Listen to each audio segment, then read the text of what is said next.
with that, making sure state leaders protect us during this pandemic. It's one of the reasons ABC 15 launched the Rebound Arizona.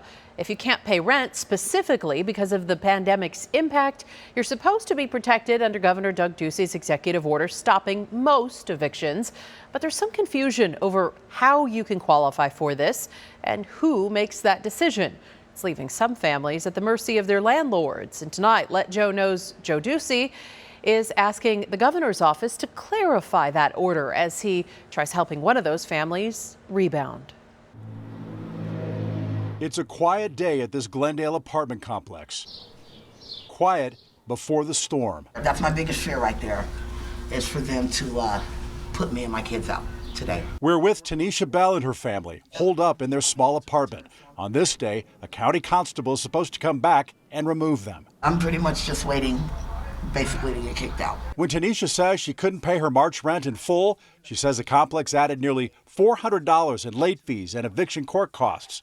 All of that despite this. Yesterday, I signed an executive order to delay the enforcement of eviction action orders for renters who are quarantining or facing economic hardship. Last month, Governor Ducey announced a 120-day executive order keeping tenants like Tanisha in their rentals if they can't pay rent due to health or financial reasons tied to COVID-19. But attorney Pam Bridge says the order's wording is putting tenants at risk. Tenants are worried. Bridge is an attorney with the nonprofit Community Legal Services. She points to this vague but crucial part of the order. It says tenants must notify the landlord in writing with any available documentation. They're going to be sitting at home wondering if that's enough. Are they going to be locked out? What is available documentation? We took that to Governor Ducey's office. What documents are necessary? We asked the governor for clarification. No response. My hours significantly dropped. Tanisha says when her disabled son moved out, her caregiver role ended. And because of the virus, so did a lot of her part-time work. Like this arena job. COVID-19 canceled concerts and graduations. Just part of what she says sent as proof of financial hardship to management. All of the emails that me and Maria had talked about with regards to payment. They wanted more. She says she sent more. We don't know what the Palms of Glendale still needed.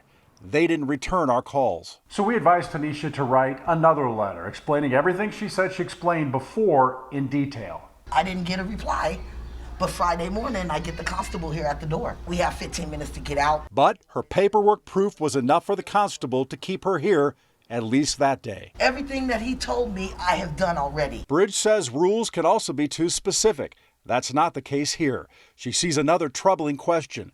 No direction over who decides if the tenant qualifies for the protection. It can't be the landlord because that kind of defeats the whole purpose. Constables tell me their job is to carry out an order. They say disagreements about payments, timing, and financial loss is between the landlord, tenant, and ultimately the courts. None of that is spelled out in the order. We asked Governor Ducey's office again. A month after issuing it, why not more clarification? No response. It's Joe Ducey with ABC 15 Phoenix. And no response from management at Palms of Glendale, where Tanishan family wait and wonder what could happen any day. What does that mean to you? I have nothing. I have nowhere to go. I have nothing right now. So that would just mean that me and my family would be out on the street. The constable hasn't been back, but then Tanisha got this from management. It says they gave her time to come up with, quote, proper documentation and asks when she can pay or surrender the unit. We're staying in contact with Tanisha and will continue pushing the governor's office about these apparent holes in the executive order intended to protect her and you.